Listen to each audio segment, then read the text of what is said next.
नमस्कार, आप देख रहे हैं हमारा खास शो क्या कहता है इस्लाम। मैं हूं पिनाज और लगातार हमारी कोशिश है अपने इस शो के जरिए इस्लाम को लेकर जो तमाम तरह के सवालात हमारे इर्द गिर्द सामने आते हैं या फिर जो विरोधाभासी बयान आते हैं या कुछ विवाद पैदा होते हैं तो उनको लेकर कुरान और हदीसें क्या कहती हैं, ये जानने की कोशिश करें हम इस्लाम के स्कॉलर्स के जरिए। और आज जिस मुद्दे पर हम बात करने के लिए यहाँ इकट्ठा हुए हैं वो मुद्दा बेहद अहम है और वो मुद्दा बार बार चर्चा का विषय बनता है। वो है मदरसा, मदरसों का आतंकी कनेक्शन, अवैध मदरसे, मदरसों में दी जाने वाली तालीम और मदरसों की शिक्षा। तो आज हम सबसे पहले यही समझने की कोशिश करेंगे कि क्या इस्लाम में मदरसों की तालीम बहुत ज़्यादा ज़रूरी बताई गई है, कंपलसरी बताई गई है। मदरसों को लेकर इस्लाम क्या कहता है, मदरसों और कट्टरपंथों को क्यों जोड़ा जाता है, मदरसों का जो सिलेबस है वो कैसे तय होता है, ये तमाम चीज़ें जो हैं हम समझने की कोशिश करेंगे। हमारे साथ दो खास मेहमान इस वक्त जुड़ चुके हैं। इस वक्त हमारे साथ एम जमाल खान साहब हैं, इस्लामिक स्कॉलर हैं, इस्लाम के जानकार हैं, और हमारे साथ सचवाला साहब हैं, एक्स मुस्लिम हैं। जमाल खान साहब, सबसे पहले मैं आपसे समझना चाहूँगी, क्या एक मुसलमान के लिए मदरसा तालीम अनिवार्य है? सबसे पहले तो मैं आपका शुक्रिया अदा करता हूँ कि आपने इस बहस में मुझे शामिल किया।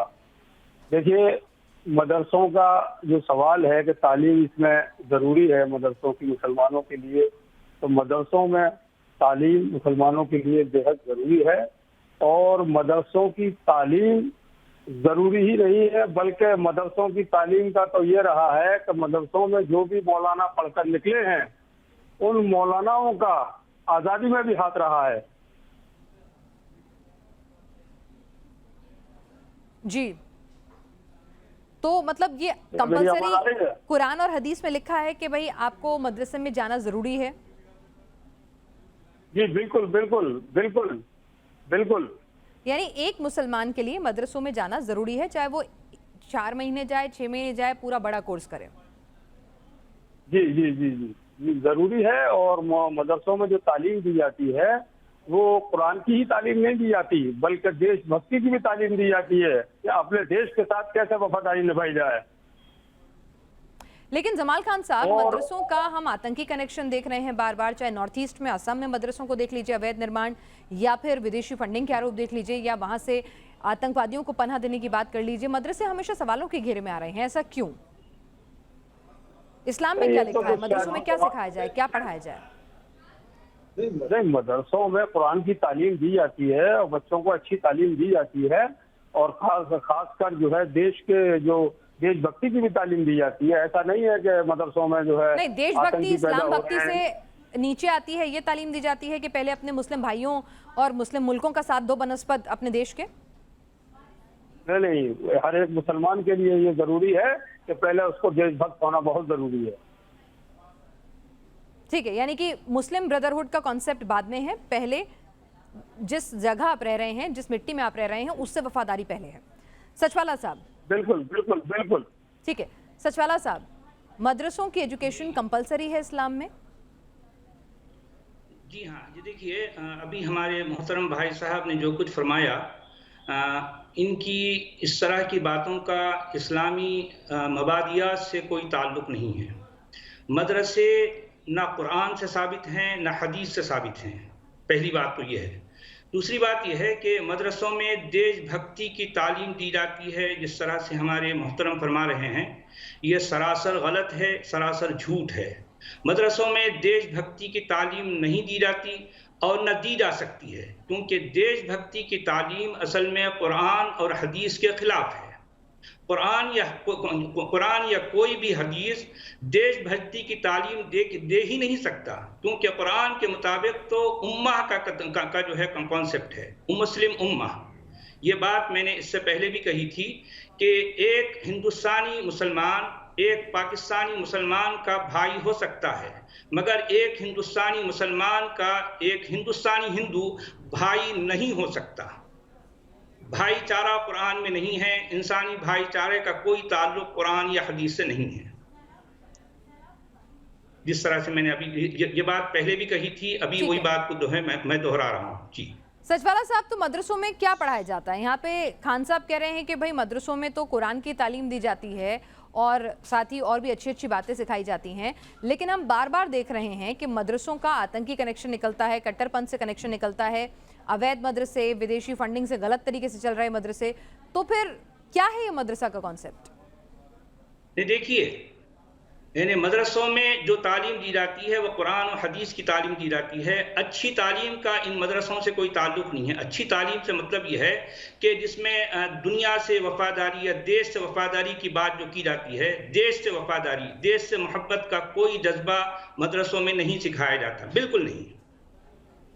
यानी मदरसे में जो भी तालीम होती है वो कुरान और हदीस की होती है, इसके अलावा मदरसों में कोई तालीम नहीं होती।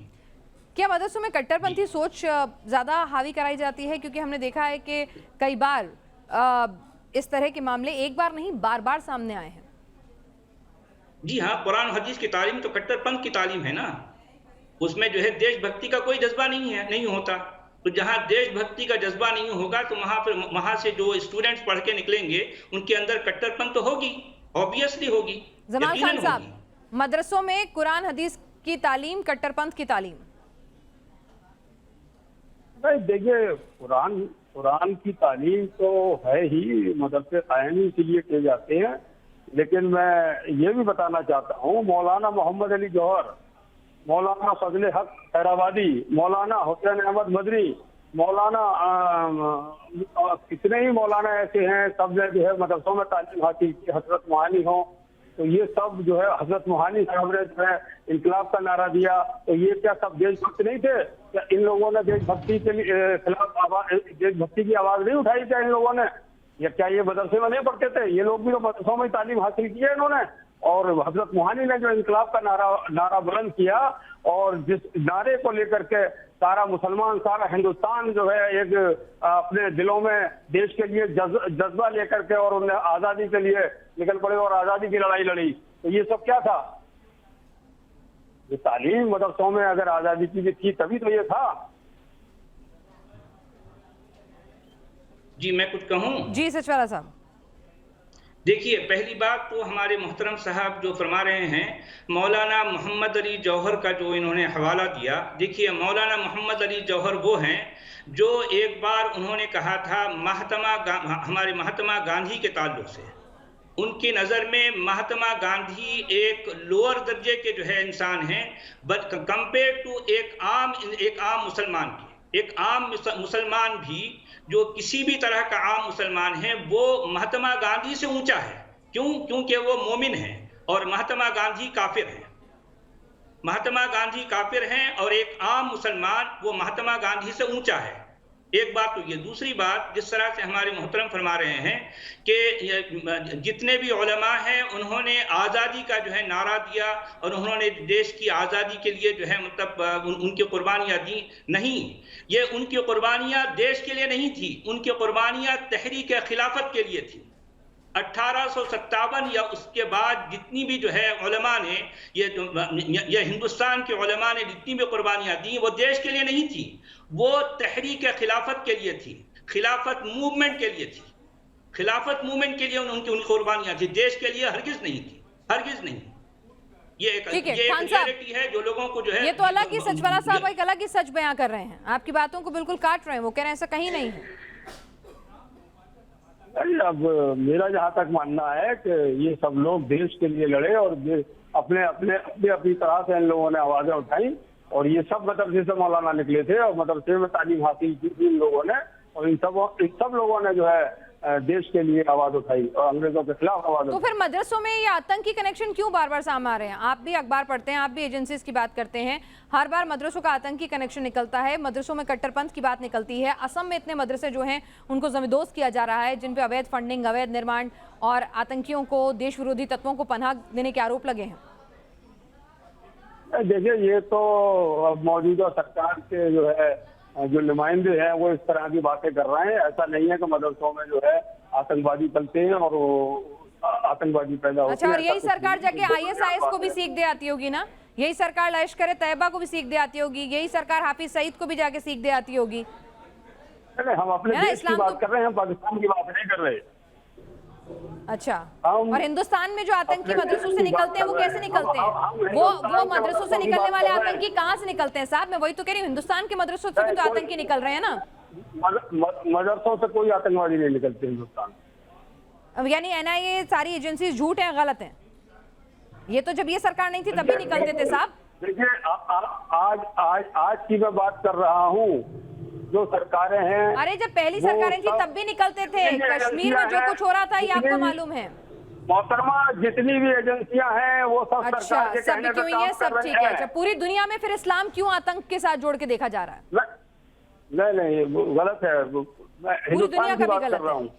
पूरी दुनिया का भी गलत है। हिंदुस्तान की बात कर रहा हूँ। मैं इस्लाम की बात कर रही हूँ, मैं हिंदुस्तान की बात नहीं कर रही साहब, मैं इस्लाम की बात कर रही हूँ कि क्यों इस्लाम को आतंक के साथ जोड़ के देखा जाता है? क्या मदरसों की तालीम नहीं, तो मदरसों की तालीम में कुछ कमी है साहब? मैं ये पूछना चाह रही हूँ। नहीं, मदरसों की तालीम में कोई, मैं समझता हूँ कोई, तो फिर ये कट्टरपंथ कहाँ से आ रहा है इस्लाम में? कहाँ से आ रहा है? कौन सिखा रहा है? इस्लाम के प्रति कट्टरपंथ है, ना कि आतंकवाद के प्रति मैं वही तो कह रही हूँ कि ठीक है, मैं बिल्कुल कह रही हूँ आतंकियों का कोई मजहब नहीं होता, आतंकी किसी भी मजहब से हो सकते हैं, लेकिन बार बार, एक बार नहीं बार बार अगर एक पर्टिकुलर रिलीजन से उनका एसोसिएशन निकलेगा और पूरी दुनिया में निकलेगा तो सवाल फिर उठेंगे, क्या कहीं कुछ गलत रिलीजियस प्रैक्टिस चल रही है, कुछ गलत प्रीचिंग चल रही है, कुछ गलत शिक्षा देके भड़काया जा रहा है, बरगलाया जा रहा है? नहीं, देखिए ऐसा है, आतंकवादी का ये सच है कि कोई धर्म नहीं होता। आतंकवादी होता है, चाहे वो जमाल खान साहब उग्रवादी हो। जी, मैं वही सो कह रही हूँ, लेकिन आप इसको डिनाई कर रहे हैं कि ऐसा नहीं है। आप कह रहे हैं कि भाई है ही नहीं इस्लाम का और आतंक का कनेक्शन। नहीं, ऐसा नहीं है जो आप कह रहे हैं कि साहब 100% जो है आतंकवादी होते हैं मुसलमान और मतलब। मैंने बिल्कुल नहीं कहा साहब, बिल्कुल भी नहीं कहा। मेरे बहुत सारे मुसलमान दोस्त हैं जो अमन पसंद करते हैं, इस देश की मिट्टी के लिए नहीं, दुनिया में जिस जिस मुल्क में वो काम करते हैं, अपने देश के लिए काम करते हैं, उसका शान बान बढ़ाते हैं। लेकिन इसमें भी कोई दो राय नहीं है कि एक बड़ी तादाद जब आतंकी हमले होते हैं, आतंकी संगठन आते हैं, तो जब उनका नाम निकल कर आता है या उनका एसोसिएशन होता है तो वो मुस्लिम धर्म से होता है। तो सवाल तो पूछेगा ही ना कि भाई क्या कुछ मदरसों की तालीम में गलती है, कुछ गलत पढ़ाया जा रहा है, बरगलाया जा रहा है? नहीं, हिंदुस्तान में तो मैं मानता हूँ ऐसा नहीं है। अच्छा ठीक है, बाहर है, विदेशों में है? की बात नहीं कर रहा, हिंदुस्तान की बात नहीं कर रहा। मैं इस्लाम की बात कर रही हूँ, आप इस्लाम की बात नहीं करना चाहते मेरे ख्याल से। नहीं, इस्लाम कभी जो है इस तरह की जो है तालीम नहीं देता किसी मजहब के खिलाफ या किसी धर्म के खिलाफ। इस्लाम तो फिर क्यों आतंकी मुसलमान निकल रहे हैं? मतलब क्यों इतना ज्यादा इस रिलीजन में कट्टरपंथ दिख रहा है? देखने में और सुनने में बहुत बड़ा फर्क है मैडम। अरे क्या बात कर रहे हैं? लंदन के ट्यूब में हमला कर देता है कोई कट्टरपंथी, कोई जाके शार्ली एब्दो को उड़ा देता है, कोई कहीं गोली चला देता है, और आप कह रहे हैं कि देखने और सुनने में फर्क है। क्या चाहेंगे साहब?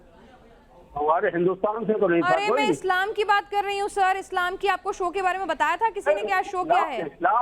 हिंदुस्तान का मुसलमान नहीं, मैं इस्लाम की बात कर रही हूँ। तो मैं हिंदुस्तान की मदरसों की बात नहीं कर रही हूँ, मैं ओवरऑल पूछ रही हूँ आपसे कि मदरसों की तालीम में क्या कुछ गड़बड़ है कि लोगों में इतना कट्टरपंथ बढ़ रहा है? भूल जाइए हिंदुस्तान, भूल जाइए पाकिस्तान, भूल जाइए बांग्लादेश। मदरसों की तालीम में ऐसा मैं समझता हूँ। तो कहाँ गड़बड़ है फिर कहाँ गड़बड़? अब ये इंसानी सोच की गड़बड़ है, जहाँ इंसानी सोच की गड़बड़ है, ये जहाँ कहीं भी है इंसानी सोच की गड़बड़ है। चलिए ठीक है, जमाल खान साहब आपकी बातें बहुत बढ़िया। मैं सचवाला साहब ये तो कह रहे हैं कि भाई कोई दिक्कत नहीं है, इंसान है, अगर बाई चांस ऐसा हो रहा है कि भाई आतंकी जो है, कट्टरपंथ जो है, मुस्लिम्स निकल रहे हैं, नहीं बिल्कुल ऐसा नहीं है। ने देखिए, कट्टरपंथ का ताल्लुक इस्लाम की टीचिंग से है, यकीनन है, ऑब्वियसली है, इसमें कोई शक नहीं है। कट्टरपंथ का ताल्लुक इस्लाम की टीचिंग से है और मदरसे में जो कुछ सिखाया, जो कुछ पढ़ाया जाता है वो इस्लाम है, और इस्लाम में कट्टरपंथ है, यकीनी तौर पर है, 100% है, 99 में नहीं 100% है। कट्टरपंथ इस्लाम के अंदर है यकीनी तौर पर, इसमें कोई शक शुबा नहीं होना चाहिए किसी को, क्लियर बात है बिल्कुल। जी खान साहब आप इस पे जवाब देंगे? वो कह रहे हैं कि इस्लाम की प्रीचिंग्स में दिक्कत है। नहीं, टीचिंग में नहीं है, वो कह रहे हैं, लेकिन इस्लाम ठीक है, सचवाला साहब आप कोई रेफरेंस दे सकते हैं? आप कुछ रेफरेंस दे सकते हैं कि भाई मदरसों में गलत टीचिंग हो रही है, कुछ अपनी बात को सबूत थे आपके पास उसको जस्टिफाई करने के लिए कि किसी कुरान हदीस का कोई रेफरेंस या मदरसों की एजुकेशन का कोई रेफरेंस? देखिए, जब कुरान के अंदर खुद कत्ल व क़िताल को के मुश्तक़ात को 170 बार दोहराया गया है, क्यों? इसी वजह से ना कि जो काफिर है, काफिर का मतलब यह है कि अल्लाह को, उसके रसूल को, उसकी किताब को, उसके आखिरत को नहीं मानने वाला वो काफिर होता है। और काफिर के खिलाफ कुरान जिस तरह की जो है बातें करता है, जिस तरह के अहकामात देता है, उससे तो ये बिल्कुल साफ हो जाता है कि मानने वाले के लिए हर तरह की कंसेशन है और नहीं मानने वाले के लिए दुनिया में भी जो है मुश्किल है और आखिरत में भी हमेशा हमेशा के लिए उसको अजाब में, उसको दोज़ख की जो है आग में जलना है। ये बात कुरान बार बार कहता है। और नफरत और कराहियत कुरान के अंदर है काफिरों के ताल्लुक से, मुशरिकों के ताल्लुक से। और जाहिर बात है हदीस का भी जो है जो ज़ख़ीरा है उसमें हमको बार बार ये मिलता है कि जो कोई नबी को बुरा कहे, जो कोई रसूल को बुरा कहे और उसकी गुस्ताखी करे, उसकी गर्दन उड़ा देने का हुक्म हमको हदीसों में मिलता है। क्लैरिटी के साथ हदीसों में यह हुक्म मिलता है कि जो कोई नबी को बुरा कहे उसको कत्ल कर दो। ये बात आती है हदीसों में, बार बार आती है, ऑथेंटिक हदीसों में आती है ये बात। जी सर, आप कुछ कहना चाहेंगे खान साहब? मैं देखिए कुछ बातों से इत्तेफाक रखता हूँ मैं, लेकिन मेरा कहना यह है कि मदरसों में कुछ इस तरह की तालीम दी जाती है, इससे मैं इत्तेफाक नहीं रखता। कट्टरपंथी है, कट्टरपंथता है, लेकिन कट्टरपंथता इसलिए है कि उनको कुरान की तालीम दी जाए, उनको इस्लाम के बारे में समझाया जाए, उनको इस्लाम की तालीम दी जाए। ये नहीं है कि दूसरे मजहब के खिलाफ और उनमें कोई जो है नहीं, सचवाला साहब कह रहे हैं कि कुरान और हदीसों में इतना एग्रेशन है। नहीं खान साहब, ये सचवाला साहब कह रहे हैं कि कुरान और हदीसों में इतना एग्रेशन है और फिर मौलाना उसे और 2 का 4 करके इस तरह से करते हैं कि लोग कट्टर बन जाते हैं, ब्रेन वॉश हो जाता है। वो कह रहे हैं कुरान और हदीसों में लिखा है ये सब। ये ऐसा तो मैं नहीं समझता कि भाई किसी धर्म के खिलाफ या इतना कट्टरपंथी इसको जो है वो करा जाए और इतना वो किया जाए तो वो दूसरे मजहबों के खिलाफ जाने लगे, ऐसा मैं नहीं मानता। सचवाला साहब, एक मुसलमान के लिए मदरसों में पढ़ाई करना, कितनी पढ़ाई करना कितना ज़रूरी है? हर बच्चे को मदरसे जाना कंपलसरी होता है अच्छे मुसलमान होने के लिए? आपको नहीं ज़रूरी बताया गया है? जरूरी नहीं, बिल्कुल भी जरूरी नहीं है। हाँ जी, बिल्कुल जरूरी नहीं है, बल्कि कट्टरपंथ जो है का ताल्लुक मदरसों से होता है, क्योंकि वहां पर प्योरली इस्लाम की टीचिंग होती है। जहां जहां भी इस्लाम की जो है टीचिंग होगी वहां का जो है पढ़ने वाले उसके अंदर कट्टरपंथ उसकी सोच में आना ही आना है। ये बिल्कुल ऑब्वियसली है, इसमें किसी को शक नहीं होना चाहिए। जी, तो ये बताइए कि मदरसों का सिलेबस कौन तय करता है और कौन लोग हैं जो मदरसों में जाते हैं और क्यों इतने बड़े पैमाने पर हम देखते हैं कि मदरसों की संख्या बढ़ती जा रही है, उसकी फंडिंग इतनी ज़्यादा बढ़ती जा रही है? क्या वजह रहती है? कि क्या इस्लाम में लिखा है कि भाई ज़्यादा से ज़्यादा मदरसे खोलने चाहिए, अगर आपके अंदर शक्ति है तो ज़्यादा मदरसे बनाओ, लोगों को मदरसों तक लेकर आओ, ऐसा कहीं कुछ लिखा है या बस लोग खोल रहे हैं अपने धर्म का प्रचार प्रसार करने के लिए? नहीं, मदरसों को खोलने या मदरसे की तालीम के बारे में कुरान और हदीस में तो कोई बात नहीं है, लेकिन बहुत बाद में चलकर जो है हमारे स्कॉलर ने, मुस्लिम स्कॉलर ने इसको ज़रूरी समझा और जो है मदरसों का निज़ाम, मदरसों का सिस्टम ये हमारे स्पेशली इंडियन सब कॉन्टिनेंट में आया और फिर जो है वहीं से ये कट्टरता को जो है मतलब फ़रोग़, उसको जो है एनकरेजमेंट भी मिलने लगा। यानी आपने देखा होगा कि जो है हमारे सब कॉन्टिनेंट में ये कट्टरता का मामला कुछ ज़रा ज़्यादा ही है। यूँ तो सारी दुनिया में है, इसलिए है कि कट्टरता इस्लाम के साथ जुड़ा हुआ है। कट्टरता को आप इस्लाम से अलग नहीं कर सकते। अगर आप कट्टरता को इस्लाम से अलग करेंगे तो इस्लाम बाकी नहीं रहेगा। कट्टरता ही इस्लाम की असल पहचान है। अगर कट्टरता नहीं है तो फिर इस्लाम नहीं है। खान साहब, ये बात बिल्कुल क्लियर है। जी हाँ, देखिए कट्टरता में मुसलमानों में नहीं कह रहे, हिंदुओं में भी होनी चाहिए, पंजाबियों में, सरदारों में भी होनी चाहिए, बौद्धों में भी होना चाहिए। अपने धर्म के प्रति सबको कट्टर होना चाहिए। अपने धर्म के बारे में सबको जानकारी होनी चाहिए, चाहे वो हिंदू हो उनको हिंदू धर्म के बारे में जानकारी होनी चाहिए। ईसाई है, और कट्टरता अगर गलत चीजों में इस्तेमाल हो जाए, लोग आतंकी बनने लगे, इस्तेमाल नहीं होना चाहिए कट्टरता। पर हो रही है ना। आपको इतना रिलीजन के खिलाफ, आप दूसरे को रिलीजन को गलत देखने लगे, इस तरह की चीजें होने लगे, वो आपको बर्दाश्त ही नहीं हो जरा सा भी कुछ दाएं बाएं? नहीं, अपने धर्म में आप सर तन से जुदा कर दें। नहीं, आप सर तन से जुदा कर दें जाके उस कट्टरता के चलते। अब ये देखिए, अगर हमारे पैगंबर, आखिरी पैगंबर रसूलुल्लाह के खिलाफ अगर कोई ऐसी बात करता है तो ये बातें इस वजह से आ रही हैं। और नहीं तो फिर सरतन से जुदा कर देंगे। बर्दाश्त नहीं करेगा। नहीं तो सरतन से जुदा कर देंगे। मुसलमान जाके सड़कों पर तलवार लेके निकल जाएगा। ये आप सिखा रहे हैं, ऐसा कानून होना तो चाहिए। हिंदुस्तान में, देखिए हम डेमोक्रेसी में है, हिंदुस्तान में कानून हाथ में नहीं नहीं लेना हिंदुस्तान चाहिए। नहीं, कहीं भी दुनिया में मतलब कोई रूल रेगुलेशन होंगे ना, या जहां मन आएगा मतलब उठा के बस अगर कुछ ने किसी की बात नागवार गुजरी तो सरतन से जुदा कर दो। इस्लामिक नहीं, जहाँ इस्लामी कानून चलता है अच्छा, वहाँ ये सब तो, और आप इसको हम जस्टिफाई कर हिंदुस्तान में रहे हैं। हैं। अच्छा, अगर हिंदुस्तान में हम नहीं रह रहे हिंदुस्तान होते में रह तो रहे फिर हैं। कत्लो गारत मचाते। नहीं, हम हिंदुस्तान में रह रहे हैं तो पहले मैं हमें इस्लाम की बात हिंदुस्तान कर के रही हूँ, मैं आईन का हिंदुस्तान की पालन बात, मेरे करना शो है। का नाम क्या कहता है, हिंदुस्तान का मुसलमान नहीं है, मेरे शो का नाम है क्या कहता है इस्लाम। तो आप ये कह रहे हैं कि इस्लाम बिल्कुल यही कहता है कि अगर किसी से गुस्ताखी हो गई, वो माफी भी मांग रहा है, या किसी ने गलत कह दिया, कुछ भी है, जानकारी के अभाव में कह दिया, गलती से मुंह से निकल गया, तब भी आप जाके उसका सरतन से जुदा कर दें। नहीं, अभी मेरे अजीज दोस्त ने और मेरे साथी हैं दूसरे, उन्होंने अभी फरमाया अभी आपको, तो उससे आप गौर करिए। ठीक है, ठीक है। खान साहब और सचवाला साहब, आप दोनों हमारे साथ यहाँ स्टूडियो में आए और हमने जो सवाल उठाया कि मदरसों की शिक्षा क्या इस्लाम में ज़रूरी है, क्या मदरसों का सिलेबस कुरान हदीसों में डिफाइंड है, क्या मदरसों को लेकर कोई गाइडलाइंस दी हुई हैं, ये तमाम चीज़ें जो है हमने जानने समझने की कोशिश की, क्योंकि बार बार मदरसों का आतंक से जो कनेक्शन उठता है, कट्टरपंथ से वो कनेक्शन उठता है, तो सवाल ये उठता है कि आखिर इन मदरसों में कौन जा रहा है, क्या ये कंपलसरी है, क्या इसका सिलेबस कुरान हदीसों में डिफाइंड है। ये तमाम चीज़ें हमने इस पर से एक क्लैरिटी लेने की कोशिश की। आप दोनों का बहुत बहुत शुक्रिया। हमारे इस खास शो क्या कहता है इस्लाम में आज के लिए बस इतना ही।